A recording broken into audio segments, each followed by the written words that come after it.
2024, and I'm going to call the Village of Arena meeting to order. Deneen, if you could do roll call. Kate. Here. Kathy. Here. Melissa. Here. Kristen. Here. Brittany. Jim. Amy.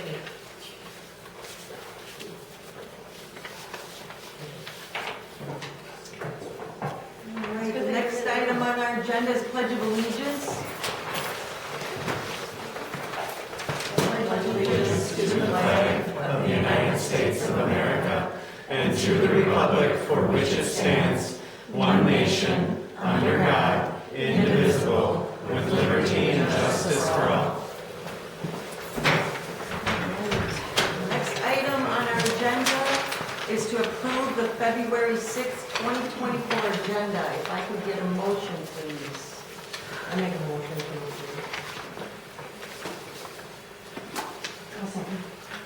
So I have a motion from Kathy and a second from Kristen to approve the February 6th, 2024 agenda. All those in favor? Aye. Opposed? Motion carries. And the next item is consent agenda. Items listed under the consent agenda will be approved in one motion without discussion unless any board member requests that an item be removed for individual discussion. So if I could get a motion, please. I'll make a motion to approve the consent agenda, including the minutes from January 2nd and January 11th meetings of the board and the papers. Do we have a second? I'll second that. So I have a motion from Kristen and a second from Kathy to approve the consent agenda. All those in favor? Aye. Opposed? Motion carries. Next item is public comment. And please keep in mind that we have 2-minute public comment.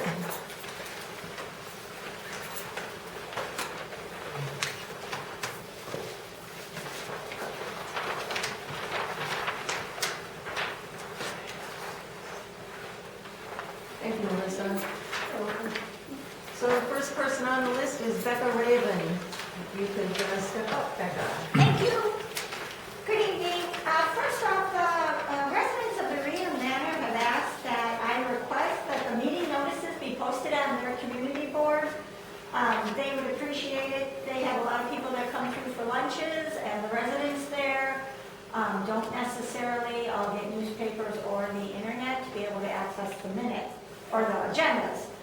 So they've requested that the notice be posted there. I'm also pleased to report that our first Village of Arena Residents Community Meeting was held on Tuesday, January 23rd at the VFW. 22 residents attended. Residents were given Post-it notes and asked to write down their answers to the 2 following questions. When you think of the Village of Arena, what is the first thing that comes to mind, and what's the greatest concern? What's your greatest concern?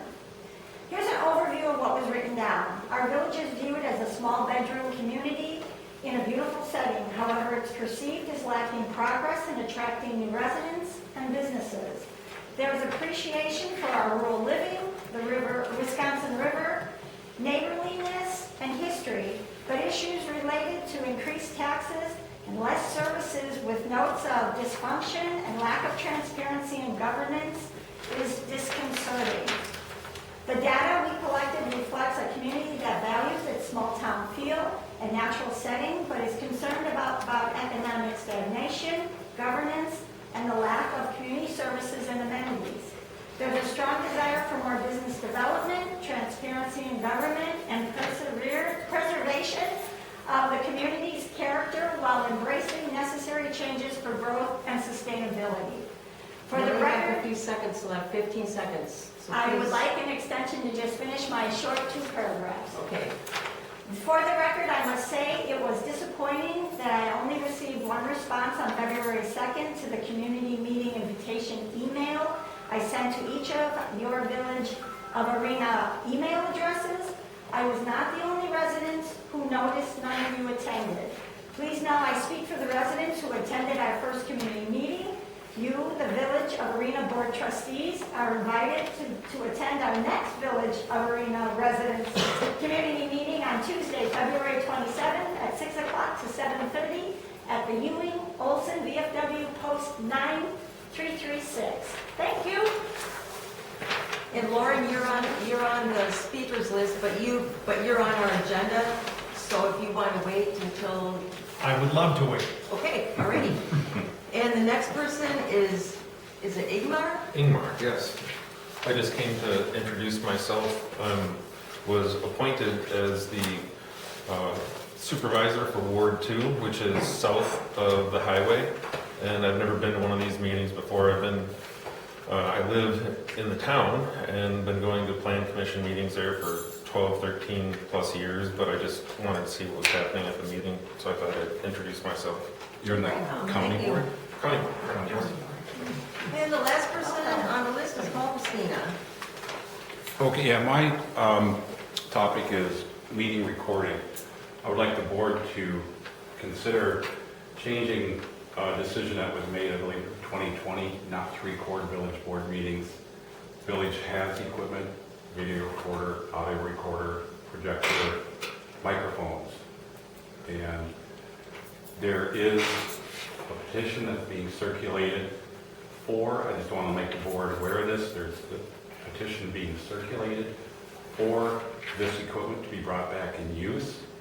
And there'll be, people are asking for a board meeting agenda, an action item for the March board meeting, where at this time the petition will be presented, and also the board would consider using the equipment in its possession for recording of the meetings for transparency.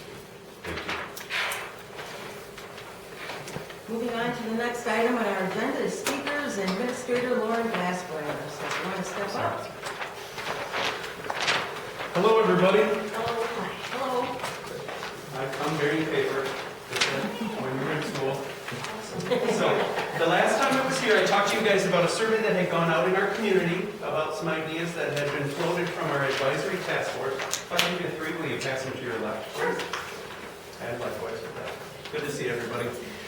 So again, I'm Lauren Glassbrenner. I'm the district administrator for the River Valley School District, and proudly serve this community as well as the three other communities that make up the River Valley School District, as well as the 10 other municipalities that make up the River Valley School District. Again, just to summarize, we're really fortunate. We're land rich, but we're becoming student poor, right? Like it's a big thing that definitely gives us a trajectory of what we're doing. 5 years ago, the district had an advisory task force that had a final act of saying you need to invest some time in really analyzing the buildings. Dig in, see what we have, what we don't have, where are we duplicating services, where could we save money. And in that investigation, they went through a lot of the buildings, all the buildings by the way, and they also made a recommendation then to close the elementary school up in Clay. So there is an elementary school up in Plain that serves for our 4K and our 5K currently. And that 4K and 5K have 7 classrooms. And so the direction would be, we'd like to move those kids down to the campus in Spring Green.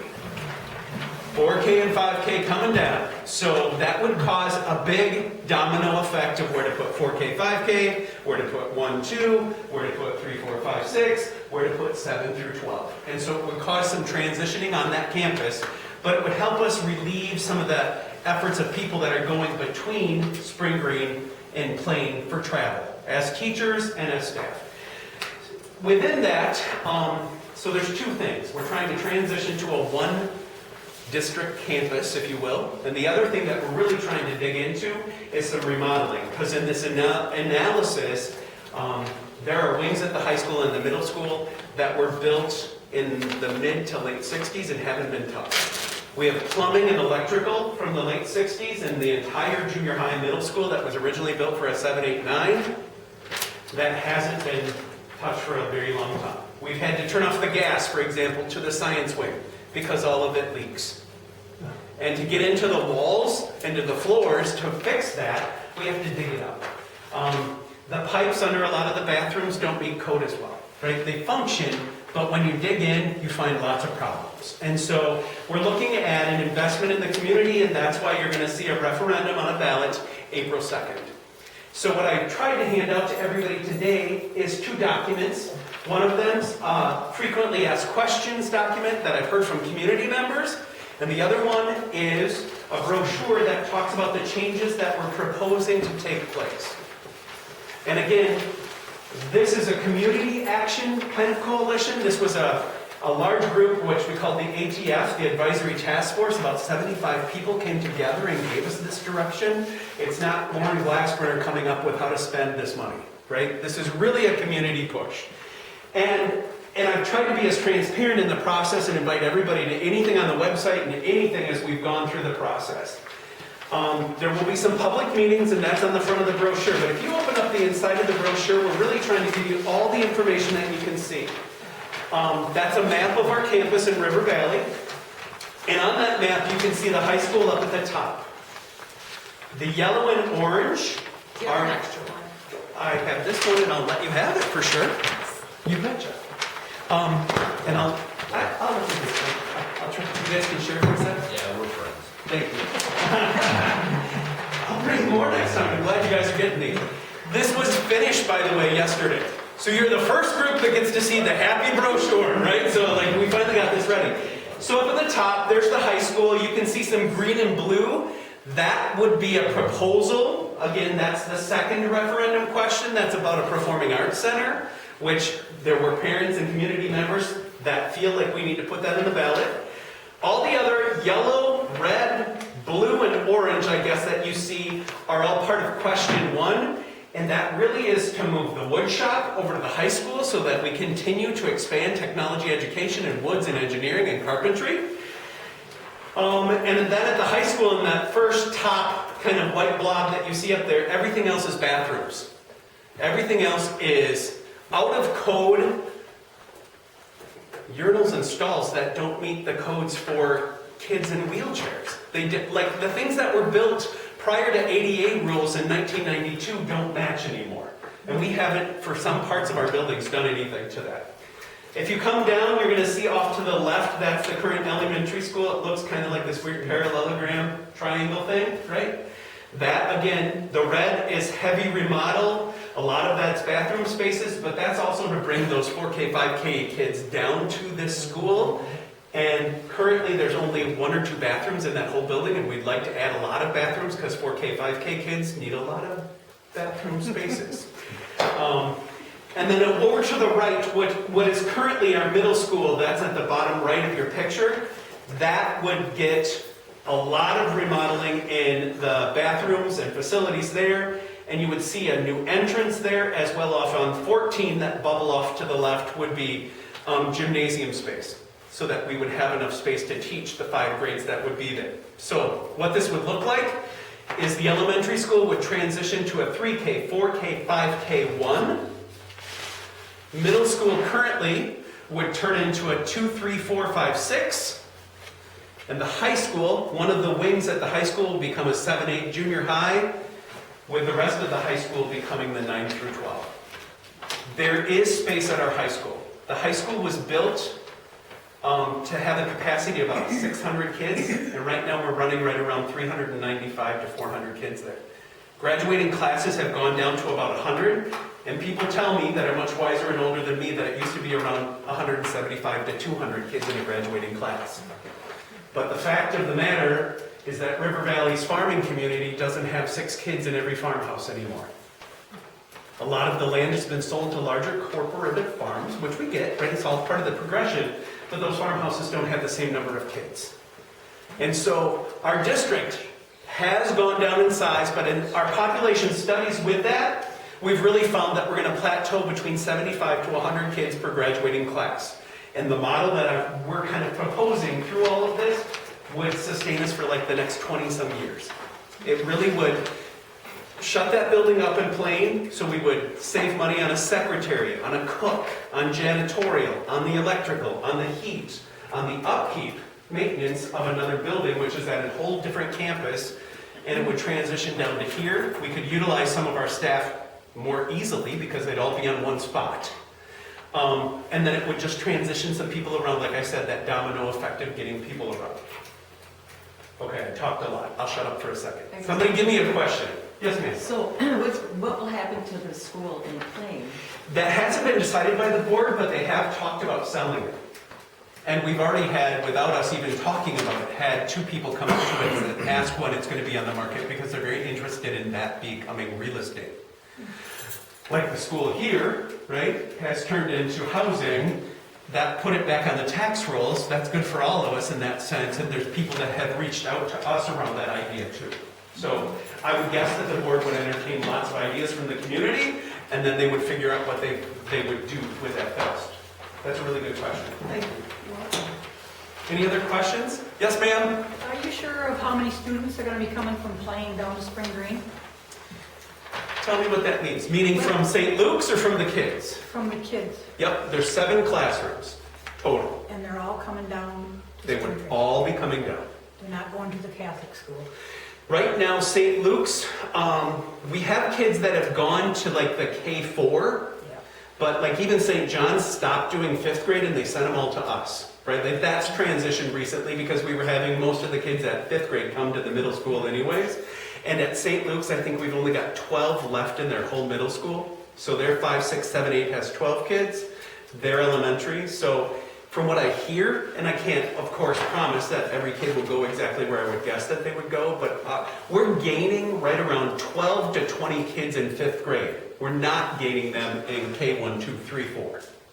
So if the last 5 years tell us anything, I think we have a pretty good guess of what will come. That's a good question, though. Yeah. Yes, sir. I have 2 questions. Yes, sir.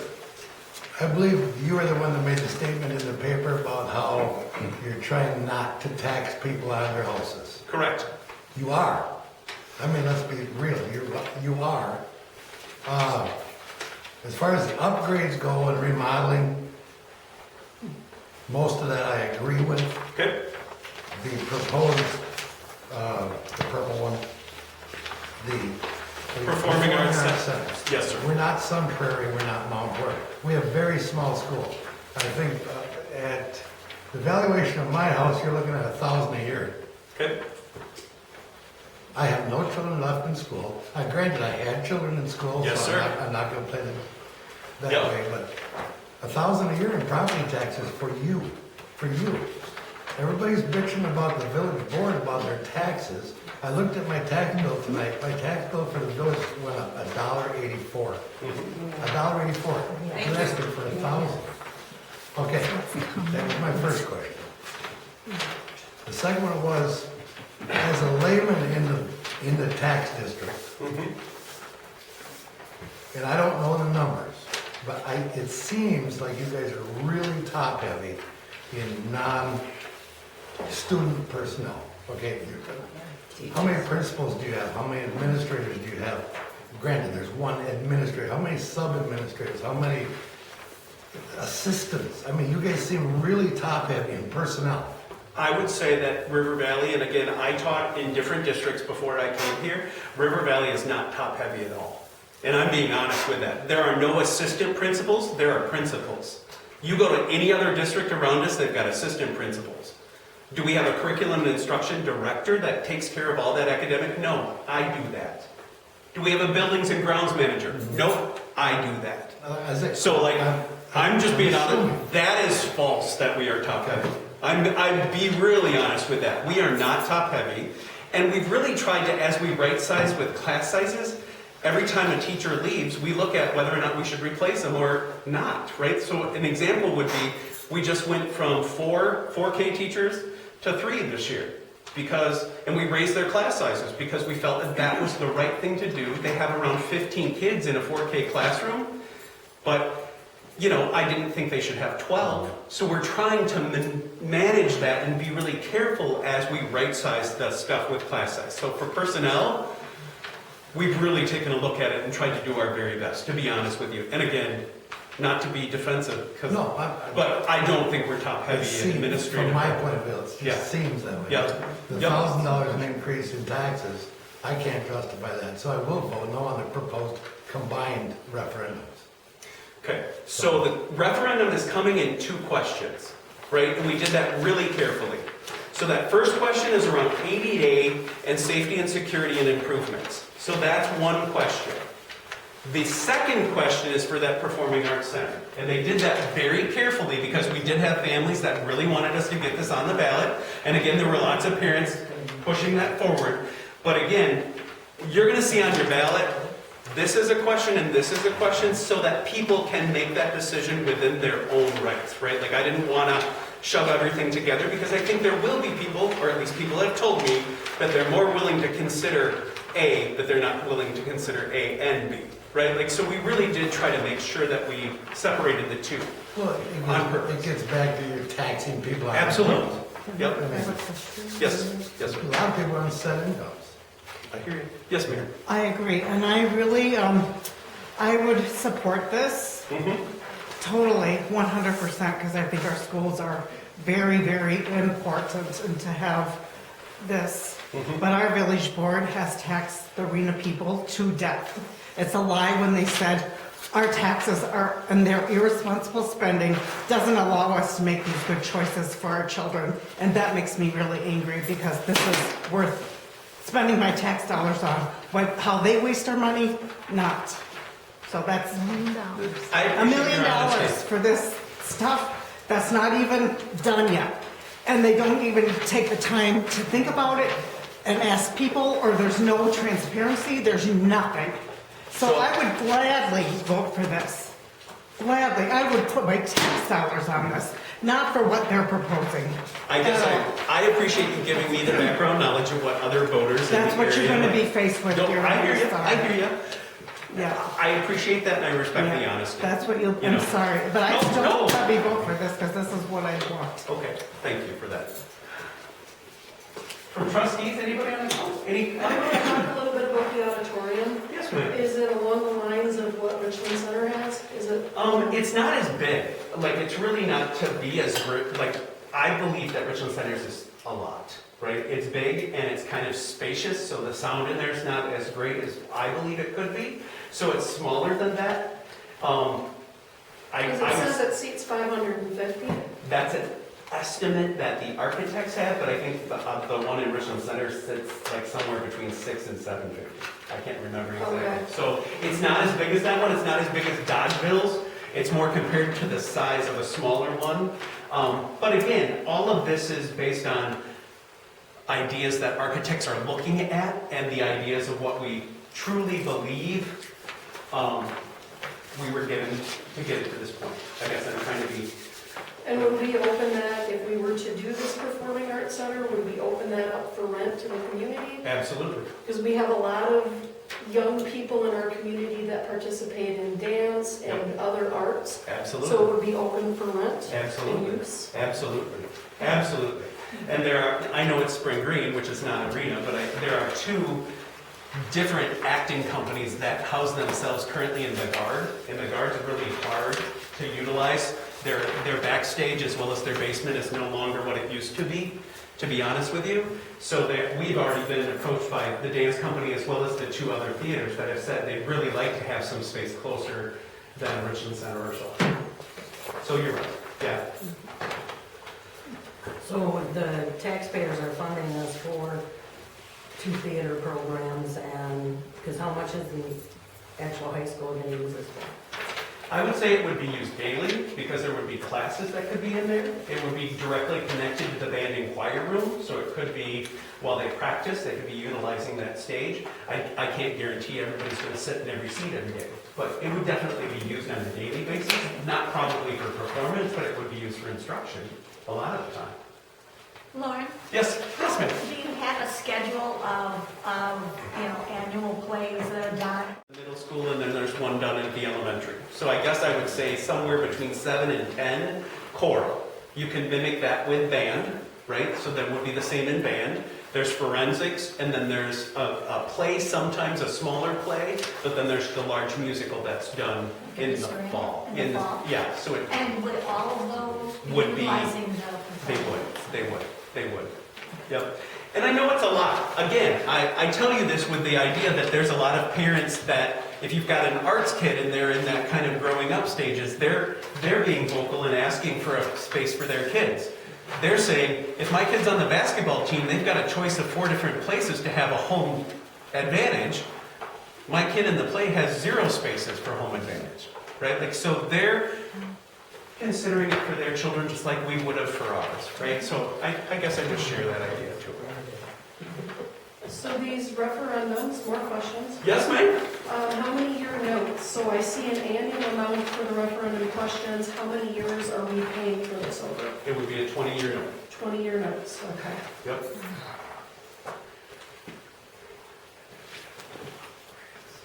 We're making a 20-year investment on these items. There were people that came to the advisory task force that also said, you know what, they're old buildings, just get rid of them, start again. Right? That's, and I know, but I'm also sharing, that would be like $150 million, right? And when we looked at the long list of what we dreamed we could do, it's somewhere around $75 million. And we went to that and said, okay, but how about if we just do the bathrooms? How about if we put front doors on that are safe and secure and put the offices back out front so that you don't walk into hallways, because that's what you currently do in those buildings, right? So we're looking at safe and secure entrances with new offices out front. We're looking at bathrooms, moving the wood shop. And when you look at that stuff, it adds up really quickly. We built a wing onto the high school back at, I believe it was the 92 wing they call it, which kind of juts out. That back then, I think, was a $6.8 million project. We priced that out with Kramer. That comes in at $22.5 million if we built that wing today. The cost of construction is crazy. So I don't want you to think that we made a huge price tag and went for everything. I'm being honest that we were trying to be frugal and be careful too. Yes, ma'am? I just feel like, you know, granted, I've got a grandchild in this school, and I think the schools are great. Thank you. I just need to make a comment that I don't think it's the village that's taxing us to death. It's Iowa County, it's MATC schools, it's River Valley School, it's Iowa County, not the line item village of Arena. But back to my comment, I mean, you're asking for a 20-year note, but within those 20 years, how many more referendums are going to come for additional maintenance and care of things that weren't included in this 20-year note of referendum? Yeah, you will continue to, like, and I'll be honest with you, this is a capital referendum, which is for building. That is not the same as operational referenda that our district has had to ask for the last 6 years, every 3 years. To keep the programs that we have, that operational referendum, that'll still happen. I'm not coming to you and saying that we're automatically going to be able to afford everything. This is a movement to shut a building and to bring this to the one campus focus, but we will continue to probably have to ask for operational unless the state of Wisconsin funds education differently. So you're saying K4 and kindergarten would be down in Spring Green as well? Yes, ma'am. Yep. That's the real issue, if the legislature would fund public education. Yep. It's been stagnant since the late 90s, somewhere in the 90s right there. And I'm being honest with you, inflationary, we have not got inflationary raises in education, so they've cut and cut and cut and cut back to the point where now, when I talk to our local representatives that I do really respectively, they're like, Lauren, you can ask for money, just put it on a referendum. Like, Lauren, it's on your back, not ours. And I'm being, I'm just telling you the truth. Like, that's what they say. If you need money, go ask your voters for it. So then I have to become a politician on the backs of kids' progress. So I have another question, Lauren. Yes, ma'am. Let's talk about enrollment. At one point, there was some conversation about our enrollment would have to decline to a certain number to get more funding. How close are we to that horrible lower number that we don't want, but yet would help us? I would say we're still, I don't know exactly who said that. It wasn't me. So I'm guessing they were probably thinking about sparsity aid, which is something that you can get from the state when you get to this certain low number. They can start to fund you more. Yeah. But we would have to be a lot smaller for that. We are considered big when it comes to southwestern Wisconsin. Platteville, Prairie du Chien, and River Valley are the three big ones, basically in the southwestern corner out of the 32 districts, so I would say quite a bit. Okay, because one time I think they said under 1,000 in enrollment is what somebody was saying. Yeah, I'm unclear about that. I don't know exactly what number they were getting at, we run right around 1,100, and I don't expect us to go under 1,100 very much more. We're really seeing, they're actually wondering if there's going to be a little bit of uptick in the next bunch of people that are being born. We looked at the last 5 years of births in Iowa, Sauk. You're not getting any more on me, so. Everybody's picking on the young guy over there. All of a sudden, everybody's eyes went like this. Poor guy. But yeah, I think we're going to balance out right around that mark, and that we're going to be right between right around 1,000 to 1,100, maybe a few more. And that by making these movements, it would guarantee us that we'd be able to cover all that on that one campus spot and be more efficient. Did you have a question? Yeah, so you said River, Platteville? Platteville, Prairie du Chien, and us. And you're talking about territory, like square miles. Square miles, we're big. Like south of Stevens Point, we're one of the biggest. But you're not talking about student population necessarily, are you? Yes, I am. So we're way bigger than all of the places I just talked about, but What about Dodgeville? we're still way bigger. But I guess you're right. Dodgeville has numbers very similar to us. So Prairie du Chien, Platteville, Dodgeville, River Valley, Even Prairie du Sauk area. huge. Like that is more Madison in my mind with thousands of kids.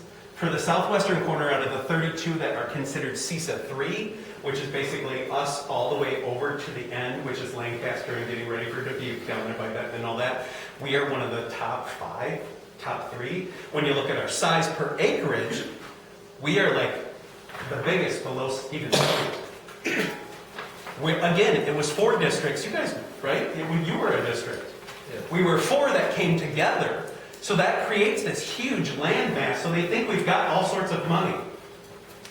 But they fund education based on the number of kids that come into the school, which we are deficient on, right? Like it's just we're an anomaly. Most districts this big would have tons of kids, and we're huge, so that affects our funding because they assume you're going to have lots of little people that come with that.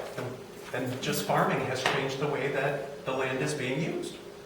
So that's affected now the last 50 years for the population of students in River Valley. Yes, ma'am. So if you could have, I got a crazy question, if you could have left the little schools open, then they would be small enough to get more help, wouldn't they? Possibly, but I guess I would say that would have been a risk in some senses because somebody the other day at Lone Rock said you should have just kept the elementary school open. But they didn't have enough children even in these little districts to probably do a whole grade. So right now, like when they closed Lone Rock, there were 10 kindergartners. That's not enough for a classroom, right? So in today's standards, I have to have almost 20 kids to make a classroom, and I don't think even in Arena we'd have enough to get 20 kids per grade. So we're too small in that sense. The only way a little Ithaca does it is they school choice them in, and they have to bus them from everywhere and all that kind of stuff, right? So the school choice might work out. That's what my question's gonna be. Have the numbers in school choice in and out, opt in and out changed much? No, Okay. no. But I do call every single one that goes out. And I just say, hey, I'm Lauren, why are you going? What are you doing? And they say, I live 6 minutes from Barnaville. I could put my kid on a bus for 45 minutes, or they could go to work with me and I can drop them off at the door. And I would say 95% of those conversations are all about geography. They live on the fringe, and they're going to work in Cross Plains, so they drop them off at Wisconsin Heights. Or they're doing this, and they're dropping them off on the way, and they don't want their kid to take this humongous long bus ride. How many opt into the River Valley District? It's a deficiency, so about 70 go out, we have about 40 come in. And what's their reason for coming in? Programming, schools, relatives, From close. all the districts around us. Like a lot of them come from districts around us. Some people like a smaller school, so I pick up a few from like Sauk for that reason. A few like some of the courses we offer, we're highly staffed, and I'm proud of this. And like tech ed, we have a wood shop, a metal shop, as well as an auto shop. Most districts don't anymore. We have a fully staffed ag program. A lot of districts don't do that anymore. So we've really tried to retain the trades while we've tried to support the academic, and some people really are liking that. So that's a good thing for us, and I'm trying to highlight that and keep those classes growing and building, you know? But again, I'll say, like our wood shop, and I was just in there today and looked at the lathe and equipment for our wood shop were purchased in '68 and put in that building, and they're still there. That equipment is still there.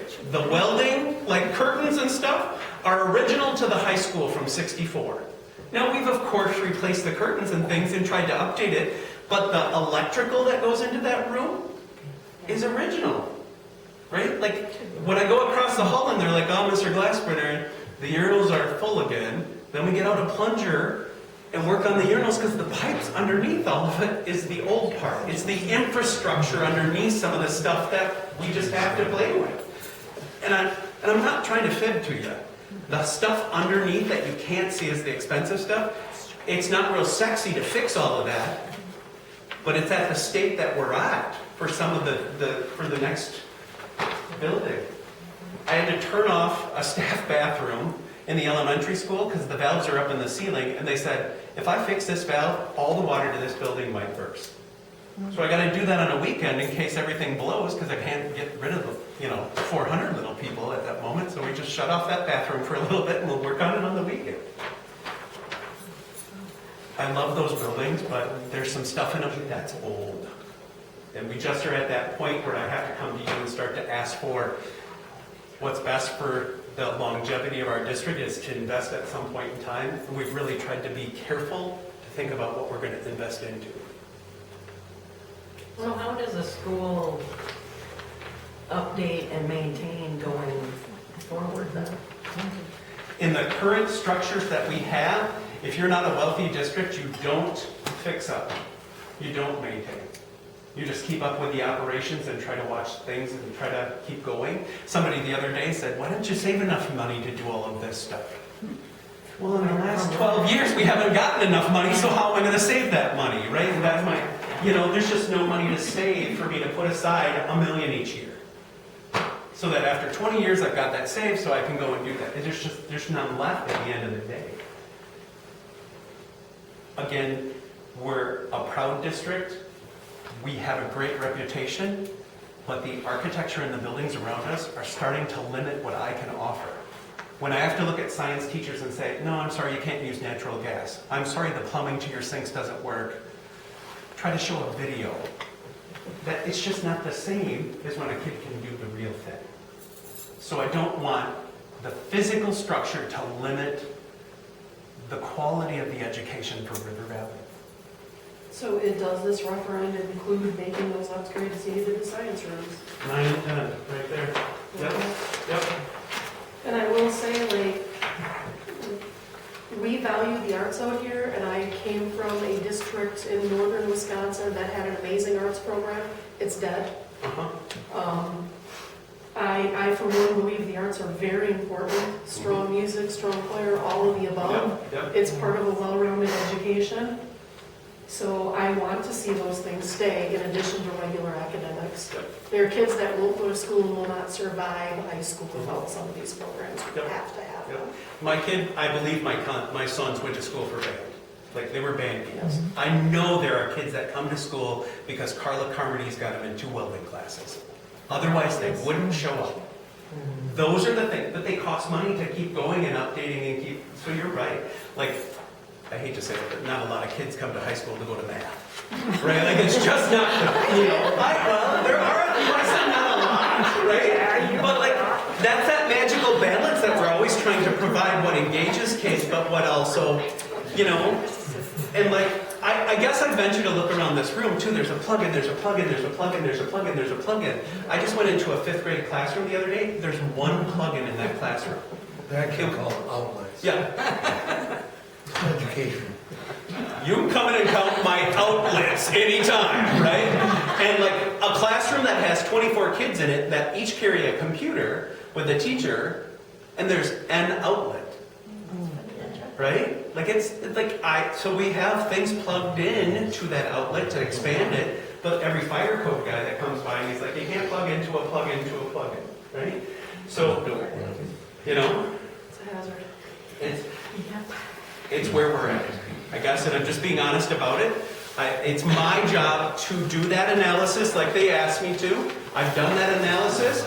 Then the team got forward and said, okay, throw it out there to the communities. Let's get it onto a ballot. So that's the state of where we are.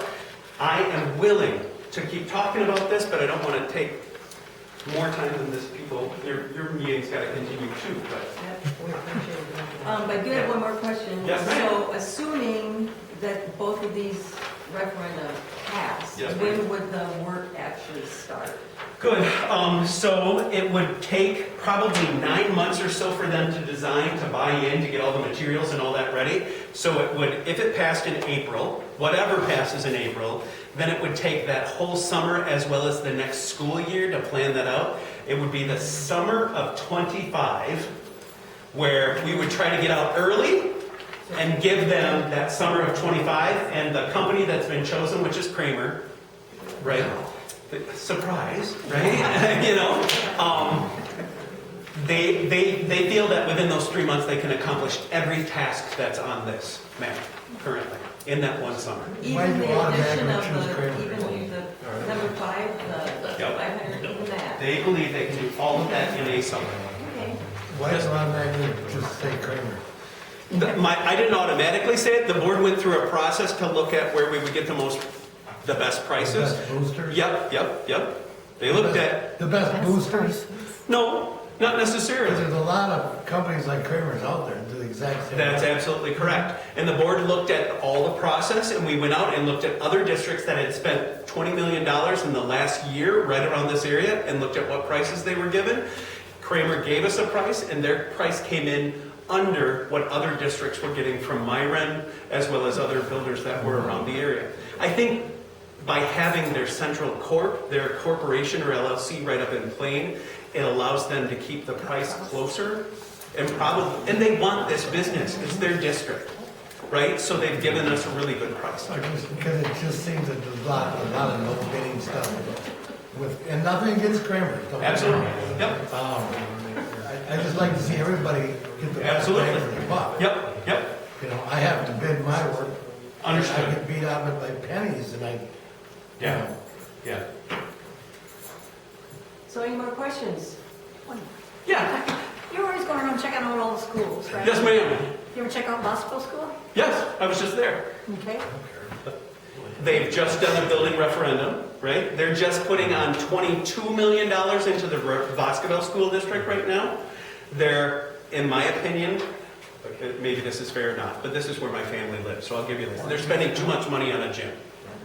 They're building a huge athletic center, which is their choice, right? That's what their voters wanted, right? But they're putting a lot of their 22 into a huge athletic space, and I don't think you get a lot of academic buck out of that sometimes. So I believe in more investment into the classroom spaces, to be honest They have with you. that old school. Yes, they do. It's okay. Yes, the rock. The rock one, Yep. it's still there and it's just fine. Yes, ma'am. Yes, ma'am. So, unless there are other questions, are we ready to move on to the next agenda item? Any more questions? Thank you. That was really informational. You betcha. If anybody's in a Lions Club or they just want to holler at me about outlets versus plugins anytime, I'm available. So just give me a holler. If there's community groups that want to reach out, I'm more than happy to come speak anywhere. Thank you. Thank you, guys. You betcha. Thank you so much. Thank you for being so informative. Information. If I leave it here, will you put it on some type of little Information. I appreciate that. Thanks. You bet. Thank you. You bet. Yeah. So, Really? next speaker is Zach Adams with MSA Update on Projects. Alrighty. In your packet, you'll see we have the application for Jack Construction. CCJ, sorry. It's not contractors. They're requesting around $57,000. So the work that includes there is they have the sheetrock run up in the ceiling inside. They got that painted. They started painting the interior of the well house as well. They're not finished painting because they were waiting to get the heating turned on. So along with that, they ran HVAC in the building. They have the heating units for the well house room hooked up. They got MG&E to run the gas meter. Their gas meter is now connected as of this week. So they now have gas service. Alliant just provided them their electricity they needed, all the way from Willow Street. That's all the overhead and the pole you saw being done. So now they're able to power the heating unit they have inside, because right now they've been using electrical heaters just plugged in to try to maintain the heat, keep it warm enough. And it's been pretty consistent, especially with it being so nice out right now. But they were worried that if it did drop, they'd have issues painting inside and painting up equipment and everything. So they're very happy, or well, contractor Craig's really happy that he's able to get engineer out there and line to finish up, because now they can power the heater that was actually made for the building. The heater in the chemical room will not be able to run until a line's fully hooked up inside, because that's an electrical heater. You can't have gas heaters in the chemical room, because if there's any choice combustion, be very bad. So they keep continuing work. You can see the transformer is on site, so out of the two pads, or two concrete pads are outside, and one of them has, that's the transformer unit. They're still waiting on the generator, which is not anticipated to come until June. That hence the final completion date is in June. So otherwise, they are on schedule to meet that substantial completion date in March and be able to pump water in March.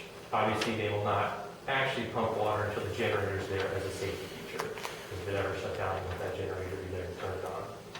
So that's kind of the work that goes into this application. The contractor is very wary about requesting too much. He kept asking me over and over again, like, is this too much? Is this too much? Type of thing. So he wants to make sure you guys are happy and that they're getting the work done and getting paid for what they're doing. Okay, so we do have this pay application from CCJ Construction LLC for $56,832.50. So discussion from board members on this item. That isn't the generator coming until June. That's, when we started the project, there was a 14-month time frame on the generator, and that's same thing with the lift station, or the sewer project. Its final completion date was June because of the generator for that one as well. It's just very long lead times right now on generators. With COVID and everything, a lot of the electrical components used in those things are made overseas, and there's a lot of backlog and that type of stuff.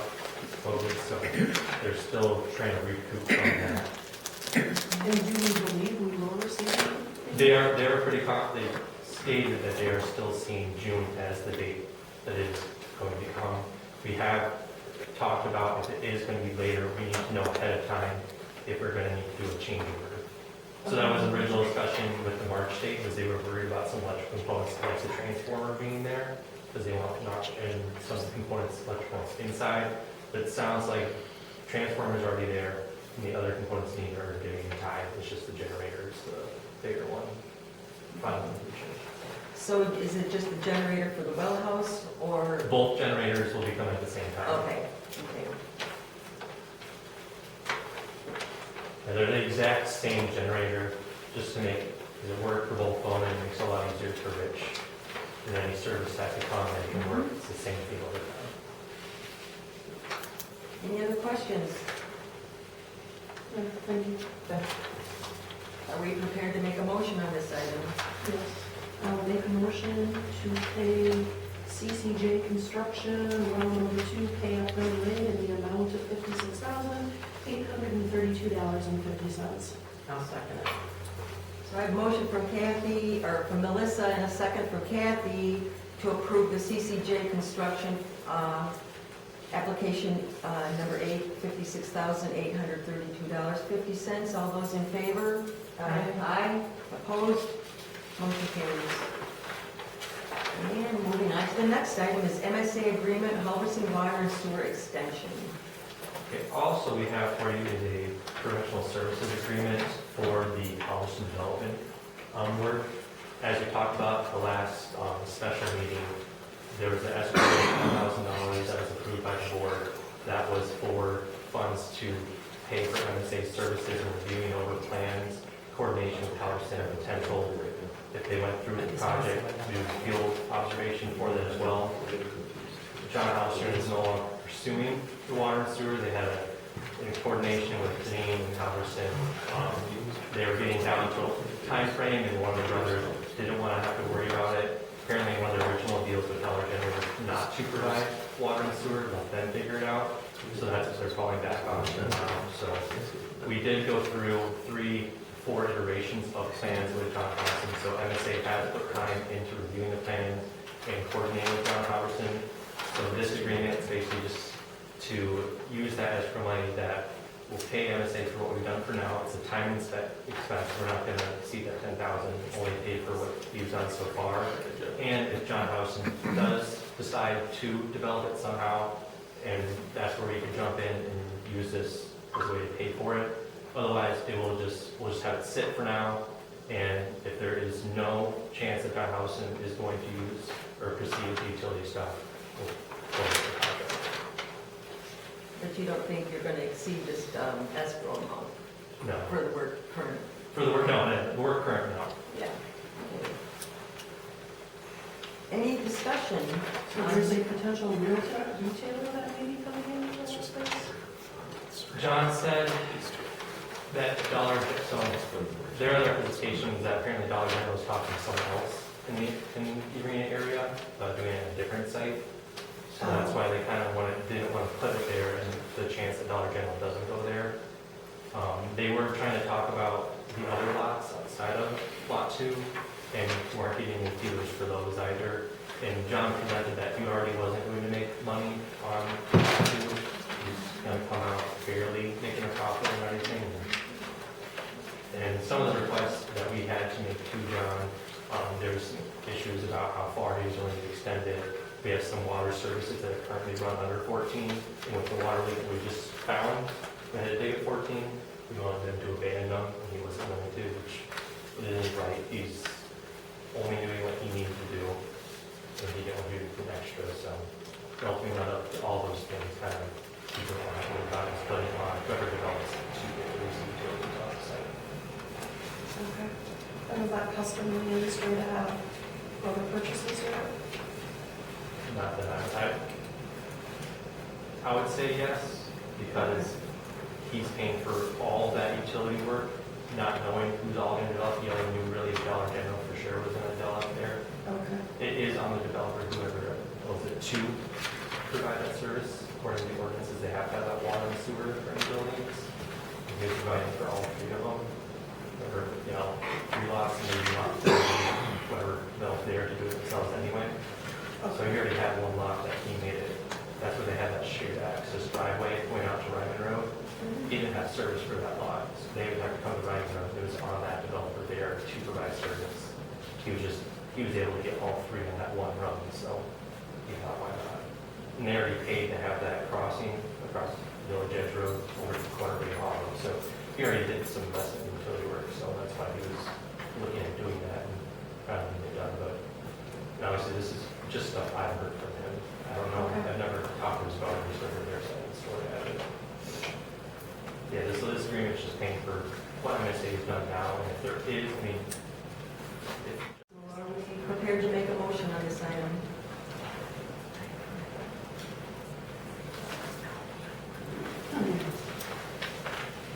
Make a motion to approve the MSA agreement, Halverson Water and Sewer Extension. Second?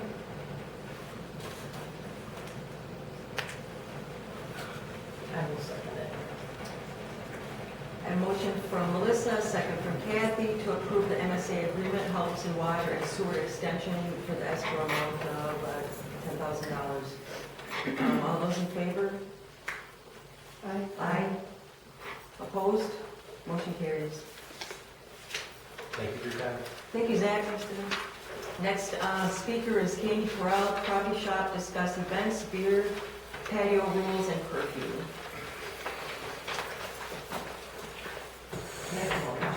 Yep. I was looking for my Class B license for the current year, but I couldn't find it, but I think this is the current year. I just want to talk about my beer garden premises.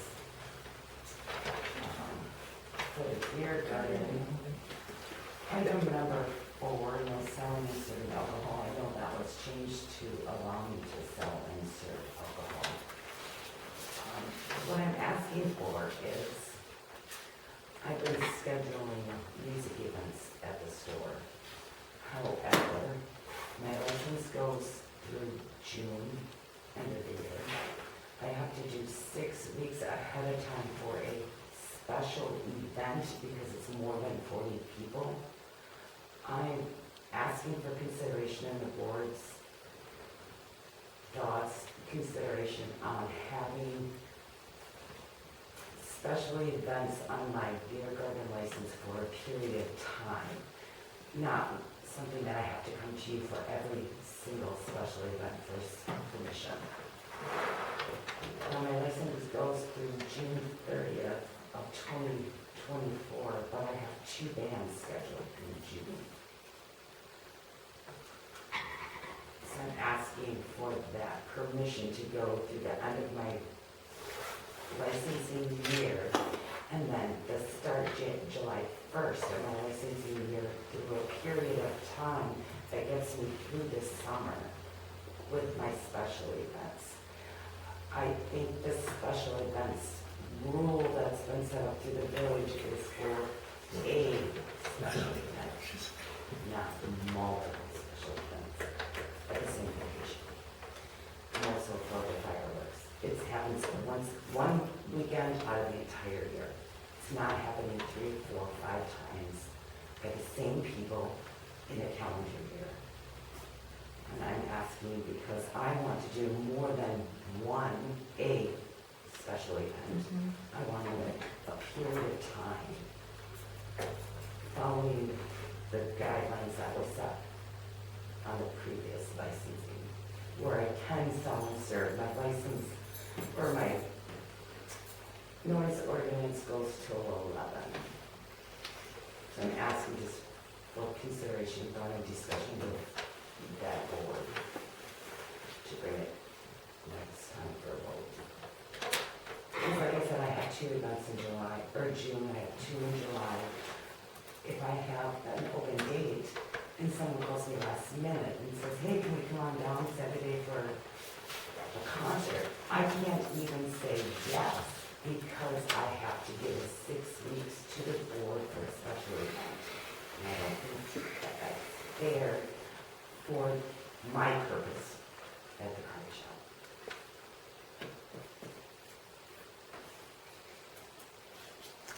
Discussion. You anticipate all these events would be like either Friday or Saturday nights, or just Saturdays? They're all Saturday nights. I think what you're doing is great. It's great for our community. And the one you already had was fun. Well, I have 5 scheduled so far, and the one that I had last year, he did reach out to me he wants to bring his full band back. Yeah. He had such a blast down here. Yeah. The donations, he said, was superb. I mean, he collected a lot of money in donations and tips himself. He wants to bring the whole band back down. We're talking $3,500, and he wants to reduce that $2,000. But the date that I'm available, he's booked. But I said, if anything comes up where somebody cancels, call me, because we would love to have this entire band out here. The plan at the mom's Saturday, the full band. Yeah. But I can't say yes to him if I have to do a 6-week special event application for every single music event. Or if I do an ice cream social or something down there, just out of the last minute, just let's throw it together and do it and have fun. I can't because I might have more than 40 people, which is considered a special event. So I'm asking under my license and my beer garden privileges that it goes through say Memorial Day through September 31st. You know, my summer period. And would that just be an ordinance? And you can always allow an exception to the ordinances come forward. We can allow this at the board level without changing our ordinances. And maybe it is something we consider every year prior to whatever to allow it. I personally like the way you're going with this. I don't know why we issue a license if we don't intend for it to be used. Right. I want to see it used. I want to see your business prosper. I want to see the activity in the Cool.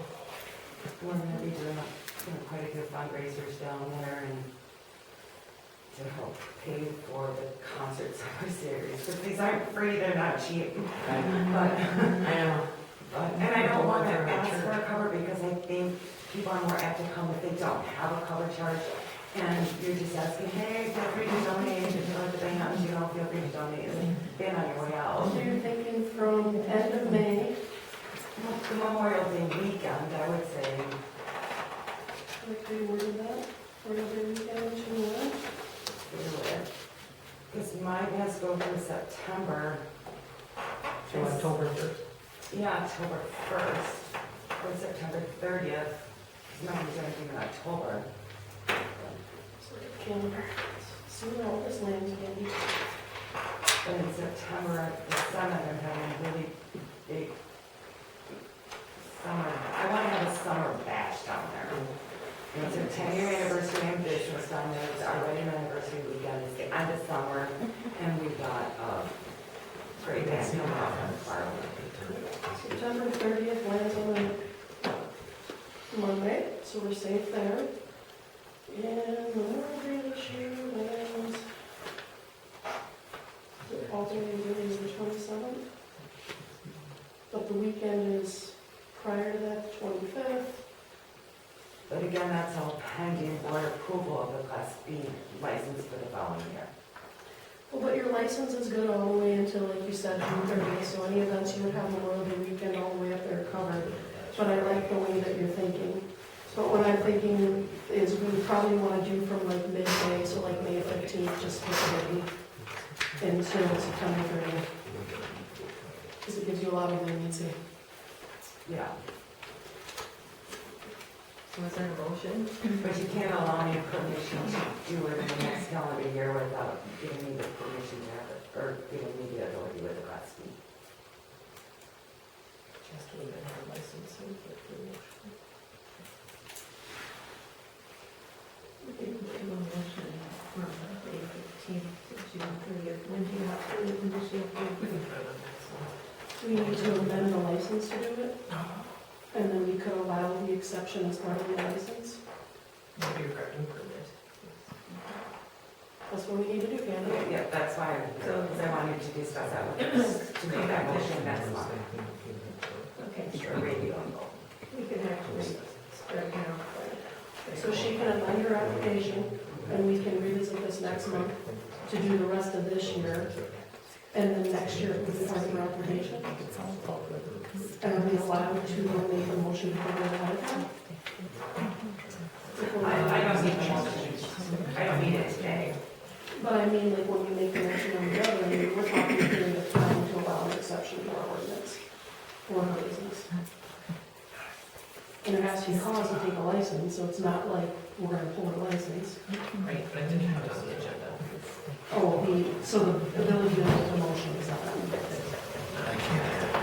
All right, does that make sense? Yeah. She just wanted discussion. Yeah, I just wanted to discuss it. So, throw that out for consideration. On the ordinance and stuff for you. I think you're brilliant, Candy. I wanted to see. But that was the only thing that I wanted to address, so, otherwise, the selling and serving are allowed. My license license is all there, and security is there, cameras are there. And then the 11 o'clock, of course. Sometimes we're going to go with that. Highlight all that, and when we talk next month, we'll put it all into our motions here covered. And the 11 o'clock worked really well. There were no issues this last time. Fantastic. And that works for you. Yes. It's all fantastic. All right. Thank you, Andy, for visiting. So next month? So, the next item is President's Report, and under that is the appointment of William Smith to Plan Commission with a term expiring of April of '25. So, I don't know. Do you know what it was, sir?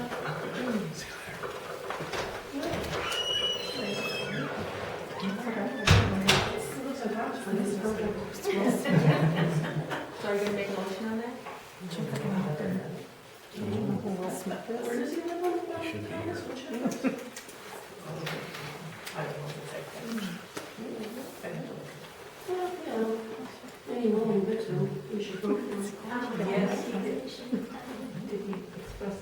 last week. But I would call them proud. He finally accepted. Good job. Well, I'm going to make a motion to appoint William Smith to the Plan Commission with a term expiring April 2025. Second. So we have a motion from Melissa, a second from Kathy, to approve the appointment of William Smith to the Plan Commission with a term expiring of April of 2025. All those in favor? Aye. Opposed? Motion carries. Next item is monthly maintenance report.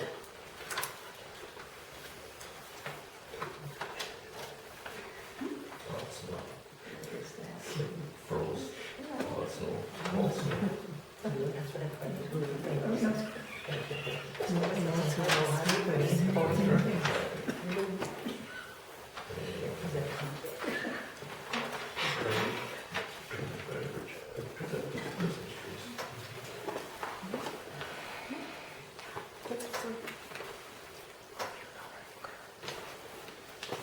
So I heard that we found a partial part of our water leak from last month.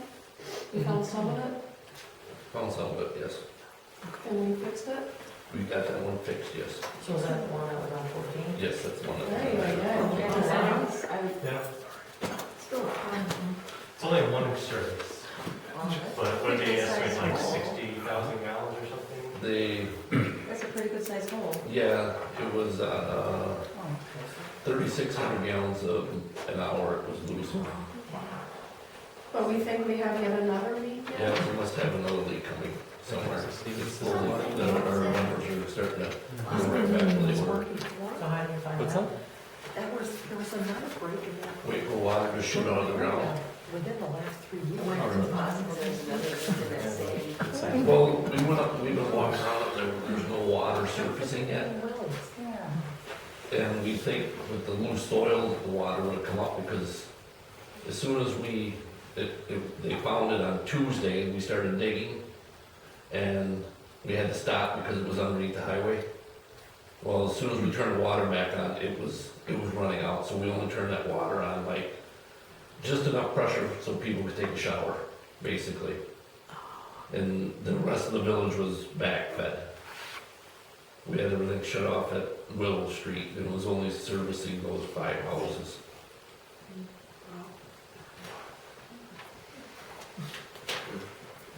We see surfacing water, and we need to report. What? We need to call you if we start seeing water randomly. Yeah, if you see water running on the street somewhere, just call somebody, quick. Okay.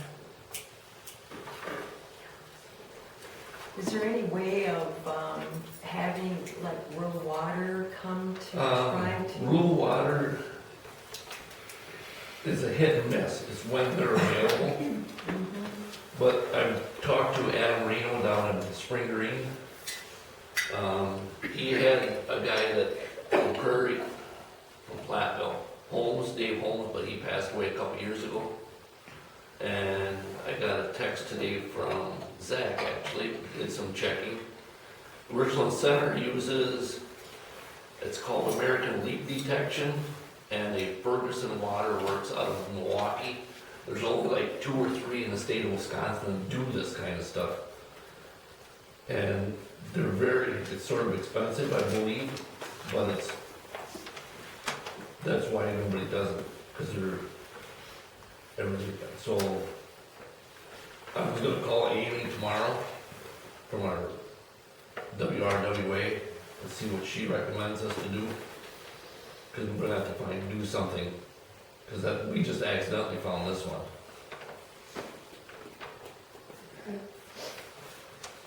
And unless if water, because that water never surfaced.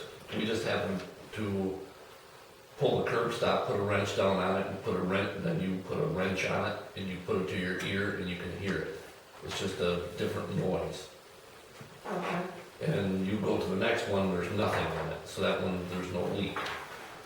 So instead of me going around to 345 curb stops looking for it, there's gotta be an easier way. And that's hiring this company to do that. But we, at this point, don't know what the cost would be. We do not, I do not. Yes. Because I've been trying to watch my water levels, see if they go down, but they are not going down with that fix.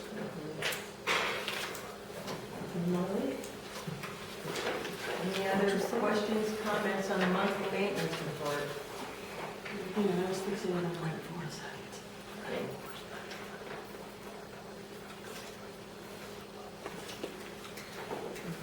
Excellent work with the January prom, by the way. You guys did a fantastic job. Yeah. There's a lot of snow going up. Well, we're training a new guy. That's never plowed village streets before. You did a good job. Thank you. I don't have anything else to harass him about. Okay, does anyone else have questions or? Hearing none, moving on to the clerk treasurer report.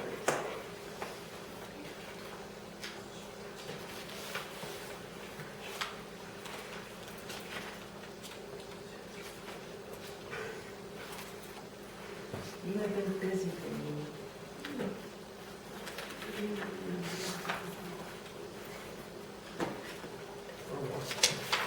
Nothing like $7 a new cookie. The greatest new tax.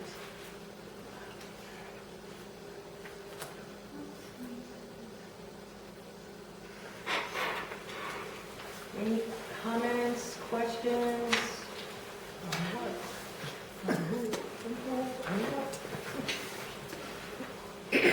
If we're hearing none, we're going to move on. Under old business, there's nothing, and there's nothing under new business.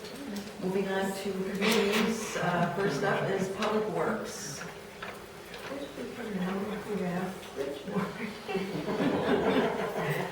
just talked about the water main break on Highway 14. So, anybody have any questions about that? No, I didn't realize it was agenda later, my bad. It's all right. I haven't heard. Okay, great. Televising the sewer main, when it's going on.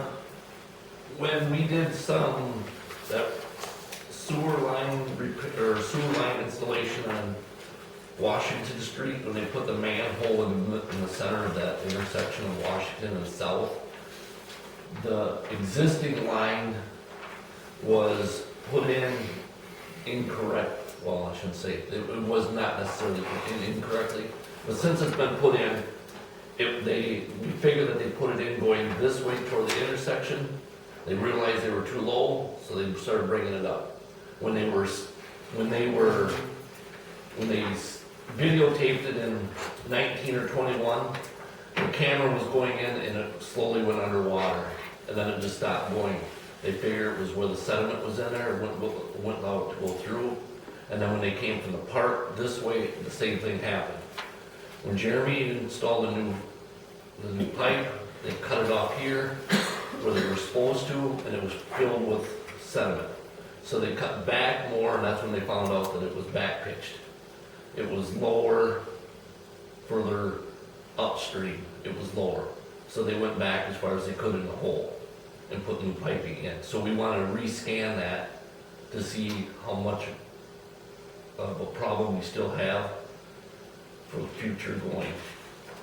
And that is from manhole like 26 to, It's basically, if you go at the intersection there, it's the next manholes adjacent to it or downstream or upstream from it. And what is the cost to do that? we have no idea yet. But when we get the bid, we're gonna look for a bid, and then we're gonna try to do Adeline and Lynn Street also, because they have never been done. Yeah, pretty much all the existing or old system sewer in an arena has been televised except for small little bits here and there. So Rich asked, we sat down with the map and there's only a few sections, so if they're gonna be there televising, for them to do a small amount is usually the same cost to a larger amount, because they're already there, they're already mobilizing their equipment, so he's wanting to do anything that's left in the old system. So everything kind of east of Village Edge Road is all the new system that was built like in the 90s. And that's all plastic pipes, so MSA is not concerned much about that pipe because it's newer pipes. But the old asbestos and clay pipes you see being the west side is a concern. Like, so there's only a few sections here and there that weren't televised. The majority of that whole system has been televised already. So he said he wanted to check that South Street stuff, just to make sure that what GI did, if it's working or if it's not working, something else needs to be done for it, as well as pick up those spots that were missed. So the committee recommends to the board that we bid for televising the manhole that we were talking about and then the Adeline as well.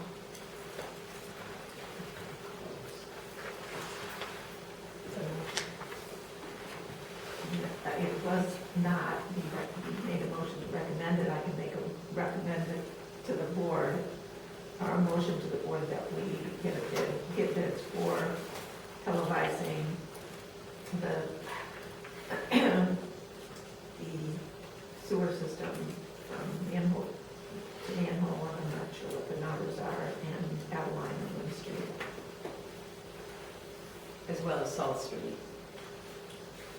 Well, it's What's that? 41 in this area. That's South Street is, and, manhole. Yeah. So, and that's motion from Kristen. Second? Okay, so we have a motion from Kristen, a second from Melissa to get bids for televising manhole to manhole on South Street, and then also for Adeline and Lynn Streets. All those in favor? Aye. Opposed? Motion carries. All right, and then this DOT project, US Highway 14, I finally figured this out when they showed me all the maps and stuff. There is an Alliant power line right in front of, on Route 14, right in front of Grand Ramirez, that has certain amount of the wiring is too low.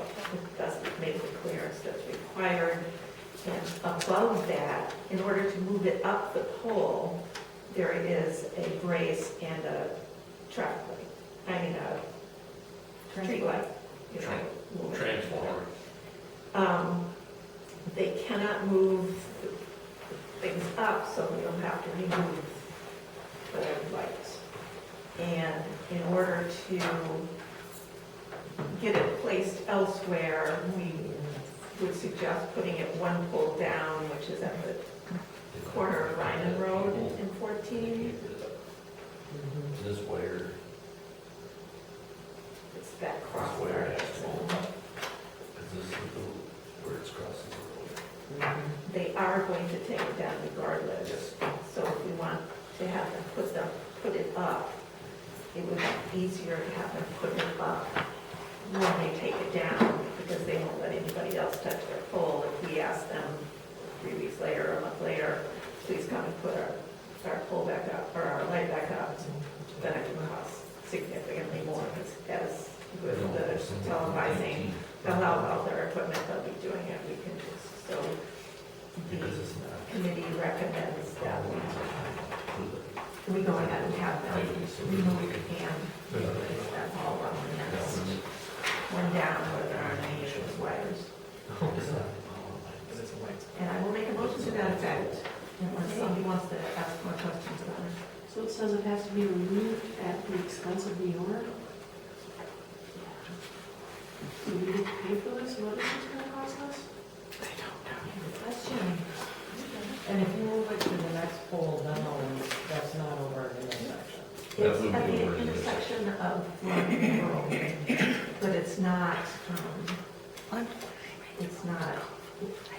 it's still up on the top of that hill. There, every other pole, there's a light. And there's a light down much further, and then there's a pole, and then there's that light, and it's right at the top, right at Grand Ramirez. The next pole down is not too far down that hill, but it would be sort of a big, long, dark spot there if we didn't have it on the pole. So we need, I think so. we just don't know how much it's gonna cost from But, I said we should put it on the table and then wait and get a bid on it, but she said they're gonna take it down anyway. They are going to take it down because Because they have to move they their. have And So- it's- yeah, and it would just cost us more money if they come back to do the work. Exactly. And I'm guessing they're gonna charge you for a brand new light if they come back, Yeah, instead of using the this used way one. we can just put that same light on that. But that's just a hunch. If you don't know how Lion Energy works. Sound for you. Or MG, no, that's Lion. Oh, yeah. They gotta do MG. Must be nice if they told us what it's gonna cost us. Yeah.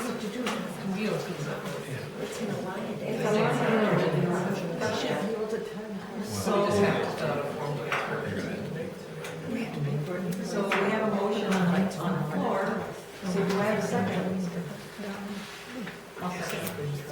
So we have a motion from Kristen and a second from Kathy to approve having a light, move the light to between Ryman Road and Highway 14 at that intersection. All those in favor? Aye. Opposed? Motion carries. And the next item is finance. So for laptops, antivirus for ARPA funds, we went back and got the estimates that we asked for. And so what we wanted to make sure that we had was antivirus for our laptops. And so the antivirus for our equipment would be $1,042, and that is a 3-year contract. I had a question on software to allow us to use what I call low-end Word, but it's Libre. So it's not as great as Office 365, but it's functional in what we currently use. We'll be allowed to continue to have that for free, and it'll be compatible with our new machines.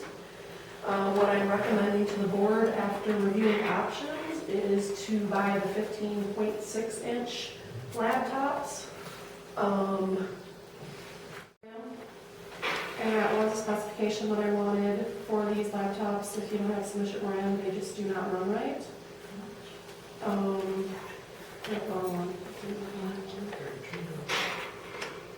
So the laptops that I'm recommending are 15.6 HP laptops, full high definition display. It has your 12th generation Intel Core i5, so it's very good. 16 gigs of RAM. It'll have Windows 11, so that'll be fantastic for us. The other thing that I saw in here is it does have a Wi-Fi F6 connection, so with us constantly using Wi-Fi, that will be a benefit as well. It has 512 gigabytes of solid-state drive storage, so it'll be 15 times faster than a traditional hard drive. So, and this came in much less than what we previously looked at. It'll be $514 per laptop. And how many laptops? That would be more. That'll be 8. So So that's my recommendation. So for 8 of those, that'll be another $4,112.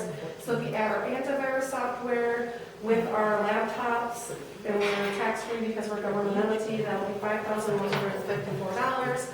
We want it to stay under $6,000. So what is the total for with the antivirus? $5,154. Okay. That way for the more, just IT. Oh, we do need to put IT on there? Okay. With the tech support? Okay. Yep. So we probably will still be close to spending perhaps under the We'll come in $6,000. under there. They're only gonna charge us $1,000. Yeah, so what's your motion? So I get the motion. Yeah. I am going to make a motion to spend the $1,042 on antivirus software and the $4,112 on laptops. And what was the antivirus, 1,042? It's Sofra, is that the name of it? Yeah. Okay. And I second that. Okay, so Melissa made the motion and we got a second from Kathy to approve laptops and antivirus using ARPA funds, $4,112 for the computers and did I say 4,000? Yeah, $4,112 for the computers and $1,042 for antivirus for a total of $5,112 $154, and there's probably going to be some tech support on there. All those in favor? Aye. Opposed? Motion carries. All right. Next item is Johnson Block Auditing Engagement Letter. We have a multi-year contract. They still like to have us sign an engagement letter to go with our audit. Items of note, for the people out in the audience, we do have an annual audit. We've had an annual audit for many, many years. We are now paying for the audit services $19,000 across all of our funds. Other items of note, we retain the managing partner as part of signing this. I'm looking for his name, he's done this a number of years. So CPA partner. So I'm going to make a recommendation that to approve, or I guess I'm going to make a motion to approve the Johnson Block Audit Engagement Letter 2023. And I second it. So we have a motion from Melissa, a second from Kathy to approve the Johnson Block Audit Engagement Letter for 2023. All those in favor? Aye. Opposed? Motion carries. Next finance item.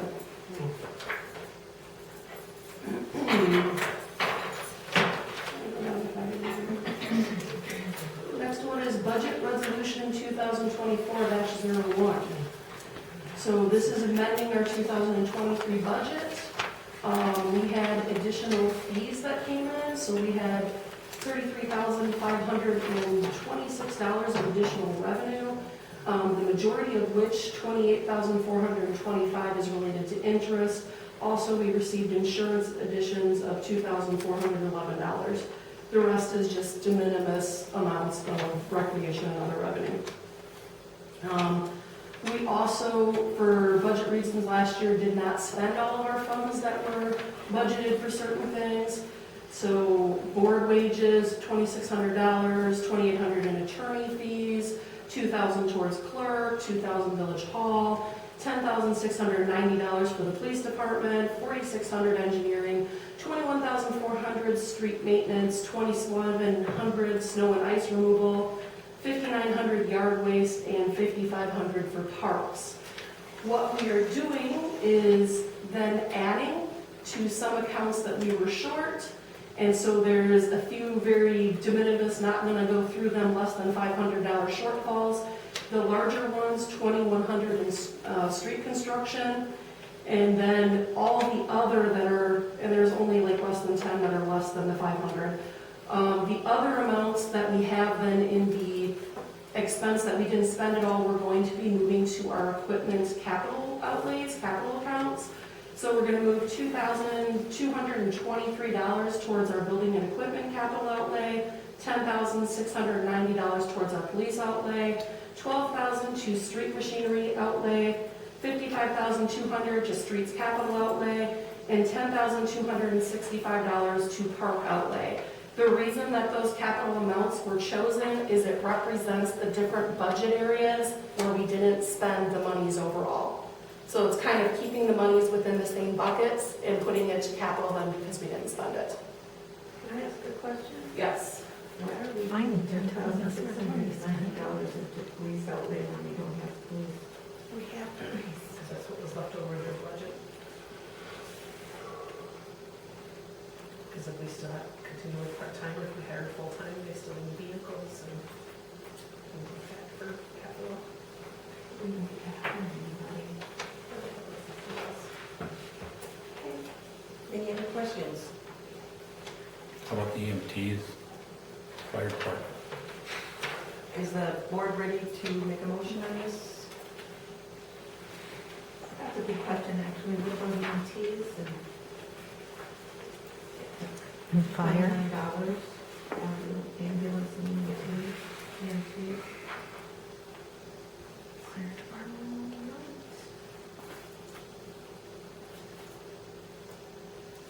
That covers the shortfall. We do not have an ambulance capital EMT outlay. That is an annual recurring ongoing budget item. So any additional capital funds are maintained at that budget center, not within the village budget. Okay. Separate fund, unfortunately.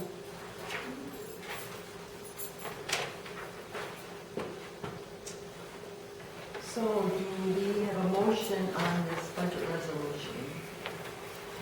I make a motion to approve the resolution number 2024-01, Village of Meridian resolution to amend the 2023 budget. A second. Second. So a motion from Kathy, a second from Melissa to approve the budget resolution 2024-01, and this is a roll call vote. Kathy? Aye. Melissa? Aye. Kristen? Kate? Aye. Motion fails. Motion failed. 3-1. Is that fair?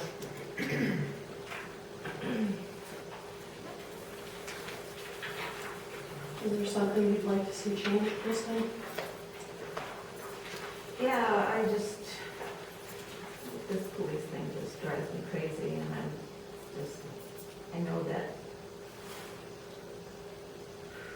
I just can't see putting $10,690 into something that we don't have. You know, I think it's great if they didn't use that and it's still, it's outstanding overage in the budget. Why put it right back into something that we don't have?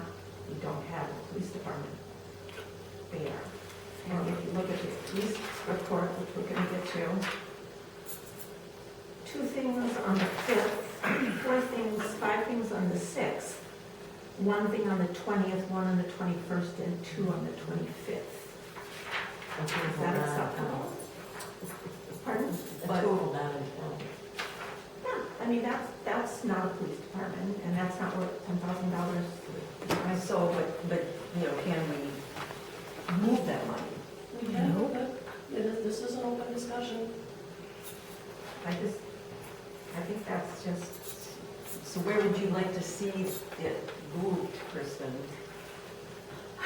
well, I think it would be nice to put some more into our, Where's our village truck? Is that streets machinery outlet? yeah. Our trucks are ancient, there's like, Public Works, and Public Works has a lot of stuff going on that needs help, so to me, that would be a great place to put some of that money. I mean, I understand that. How much is left in the police budget? There's still money in the police budget, right? This is just overage from the last budget. We do have budget amounts this year, yes. How much is in the police budget? Look at your financials. But it's not to say that things aren't going to change. They can hire more full-time and finish up the year. It's for them to capital in the future. Yeah, but we don't have any control over that. We do have control over the budget. That's the only thing we have control over. So, if you want full-time and you want them hired, you have to have money in their budget to do so. You can't just eliminate their capital to not purchase a vehicle that they're going to need in the future. And of course, you're eliminating your police department too. Illegally and improperly. 2 ways of looking at it.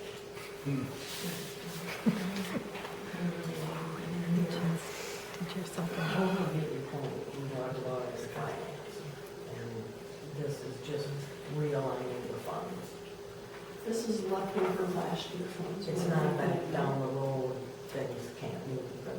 I know. But she has a point where we do need monies for. And with how little is there. So, you would like to see this move to street machinery or street capital? Streets, machinery, And I just spent $100,000, she's not wrong. No. So, you, I would like to have at least, fine, put a little bit back into police for exigencies, but I don't see why we wouldn't want to have that whole $10,000 go there. It's just probably gonna sit there and come back to us again next year. So we can put that in there. So I can amend my motion. Motion fails, so it's not amended. Okay. But we can put a new motion. So if you want to make a motion, Okay, just out of curiosity, how much do you think we should put out? Would you like to split the total of the 10,690, split that between capital, or between street machinery outlay and street capital? Yeah, with that? That sounds good. So, All right, I make a motion that we amend the 2023 budget by taking $10,690 and split it between street machinery outlet and street capital. street capital. so then what you would do basically is move the 10,690 from police outlay, you would move $5,345 each to street machinery outlay and streets capital outlay. Yes, that is true. So would you like to make that new motion to that effect?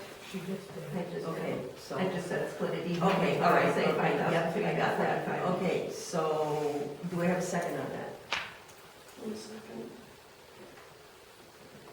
So we have a motion from Kristen and a second from Melissa to reallocate the $10,690 from police outlay, put $5,345 each in street machinery outlay and streets capital outlay. And again, this is a roll call vote.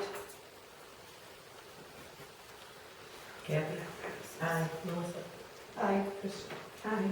Kate? Aye. Motion carries 4-0. Thanks, Kristen. Yeah, thank you. That was very good. Okay. And another one, still in finance. We now have resolution 2024-02, where we set reserves. This one we're gonna like a lot better. So, we have the sum of $360,880 is set in reserves for the following areas. And this is, we're setting reserves for accounts ending December 31st, 2023. So for our restricted accounts, asset forfeitures, police, $2,955. That must be there because they must stay where they were pulled from. The second area is donations fees, archery club, $6,910. Then our assigned ones, capital outlay police is $26,501. So that changes to 15,911. That one is now, 911. so police is, what do we say, 15,911 is the change.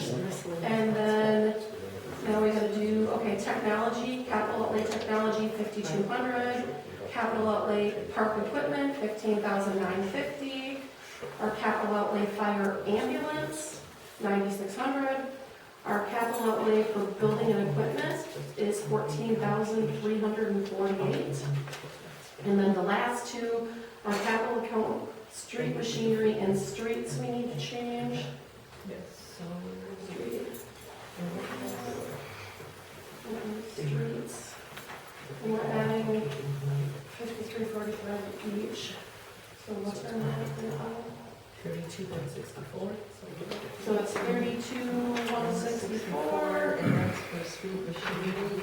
And then capital outlay streets is 75.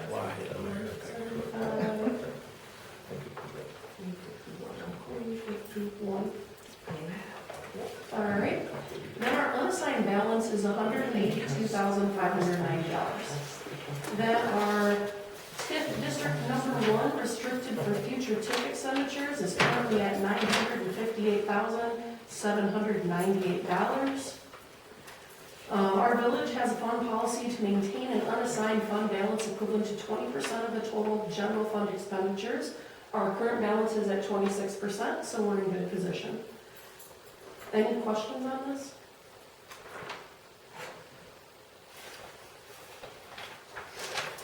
All right.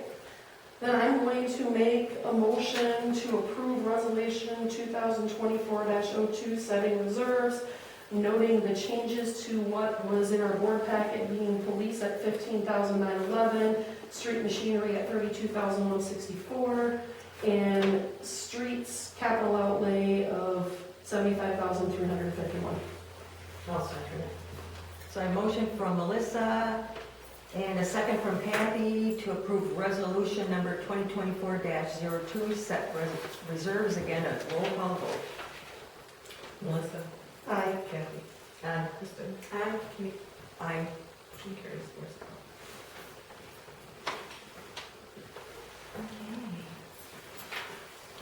So, in Iowa.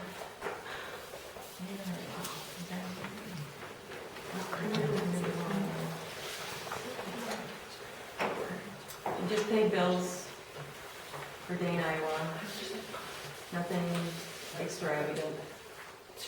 So, not a lot to report other than we paid our bills. And then with emergency response, we don't have anything there. Fire EMS, We had a meeting. I didn't get any minutes, so. I took notes. So, fire EMS. What do we got going on here? So we had I became the village representative, they approved that at the meeting. We approved our bills for November and December, approved our minutes, just like we do here.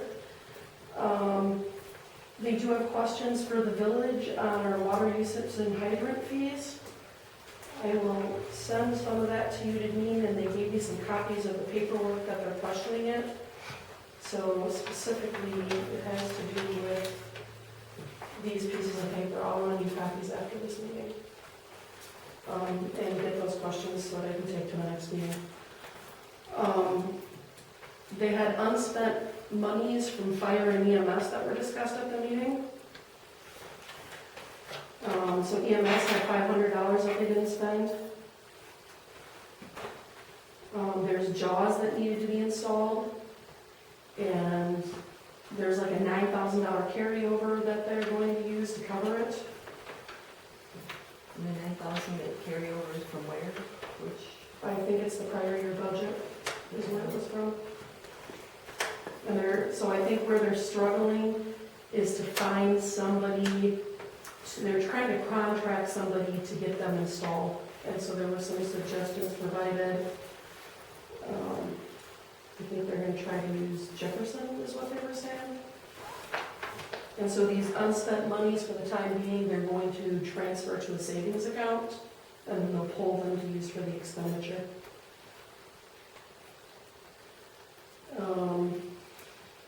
Then ambulance repair, they hit a wheel well, and so they had to fix flashing and trim on that. And that cost $801.22. There was no other old business at the meeting. Tyler had, under new business, Tyler had 51 hours of unused vacation hours per the policy. He would have lost those. The fire board voted to allow him to carry those unused vacation hours over. Same thing with Denise. She had 22 hours of personal time that we allowed her to carry over. One of our new EMTs, he asked for his pay raise to be used towards purchase of health insurance. Our person over there came over to Deneen for advice, and she provided advice on how to set that up to make it non-taxable. Thank you, Deneen. And so what he'll have to do is he has to make it a receipt-based program. So if he provides receipts for his expenditures, he's going to use his raise towards that health insurance. And so that is going to be $484.33 a month. So it'll be like a accountable program is what they're setting up. It'll work really well, and it provides a good benefit to retain them. There was no new business. Under EMS new business, they have 2 people taking an EMT class, so that was encouraging. That's the first I've heard in a long time of people taking training. We still do have the same issues where we are struggling to find volunteers, though. It is a struggle. We have very few and many of the same people working shifts, and this is how we got into the position where Tyler had so many hours of unused vacation. You can't both work to cover shifts for coverage and be on vacation both. They did report that they were out of service on December 30th from 2 to 5 p.m. And there was discussion amongst people about solutions for the lack of people. And so I think they're going to be looking, there was discussion on what do other departments do? Other fire and EMS departments, what to do, about existing volunteers and lack thereof. So they're telling us they have approximately 10 volunteers now. 18 people signed up recently for the Mesonia class. So there's a lot of people, but I think only 2 of them are going to be for us, from what they had said. They explained that how their shifts work. Their night shift is 6 p.m. to 6 a.m., day is 6 a.m. to 6 p.m. There was discussion and brought up amongst the room that maybe we need to consider merging with other fire departments in the future, fire and EMS.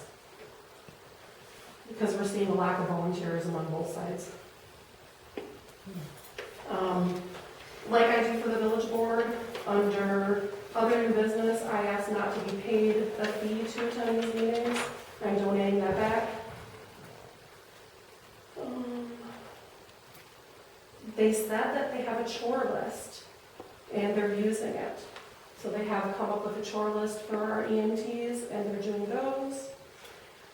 There's an issue with the light outside of the building. It was consistently on. I don't know if it's a cleaning or replacement issue.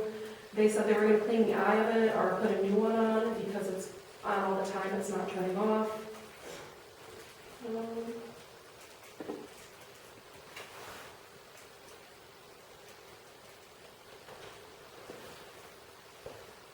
They reminded everybody that there is no personal car washing.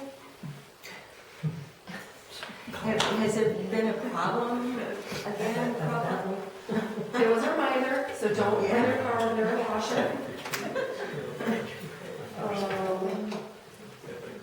And then there was also a reminder to, when they send people out on calls, to get as much paperwork as possible. Like, that is our first and only opportunity sometimes to get it, to try to make sure that the writing on the forms is legible and that there's notation of what hospital they're going, so that when they go to bill, they have the information. So just, I think it was general overall reminders of needs to be able to do billing.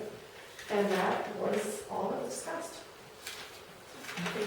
Yep, thank you. There's nothing under personnel. Plan commission, we discussed or had the minutes on that. And then there's police, public safety.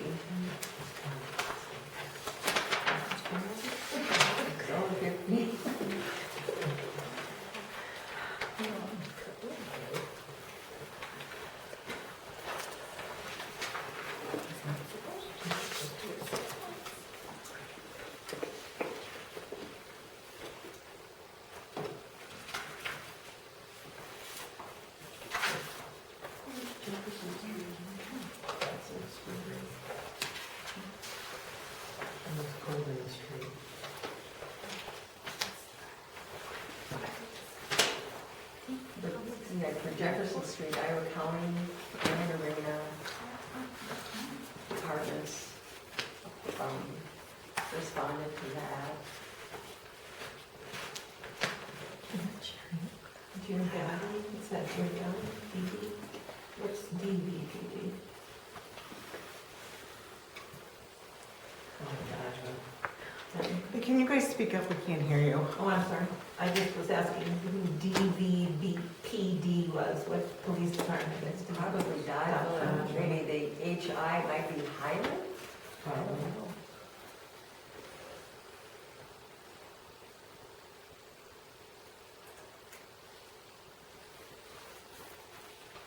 So any comments on the police report? All right, so moving on to the informational education.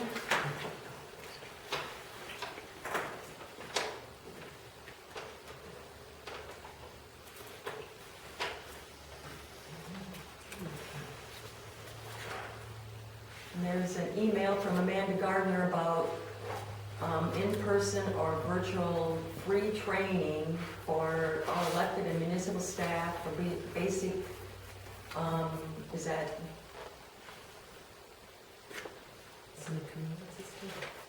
It's what? System. Oh, oh, okay, I didn't know what that was. Okay.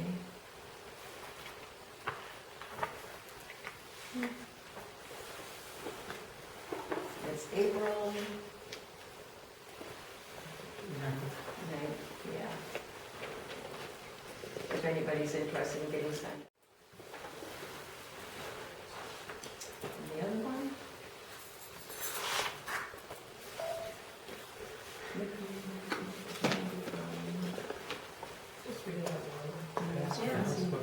So starting in February, librarians are going to be helping community members with any technology problems across the River Valley. Every Thursday from 2 to 4 p.m. at one of the 4 communities, you can find a person ready to help with technology. The first Thursday will be at the Spring Green Community Library. The second Thursday will be in the Lone Rock Community Library. The third Thursday will be at the Arena Village Hall. The fourth Thursday will be at the Kramer Library and Community Center in Plain. Again, that's in February. And so, yeah. Yeah.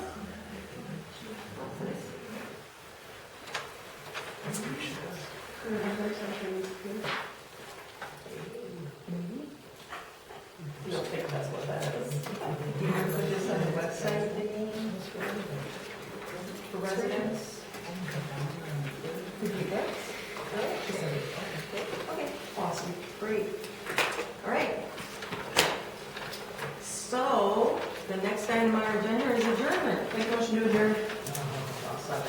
So I have a motion from Melissa, a second from Kathy to adjourn. All those in favor? Aye. Opposed? Motion carries, and it is 8:55.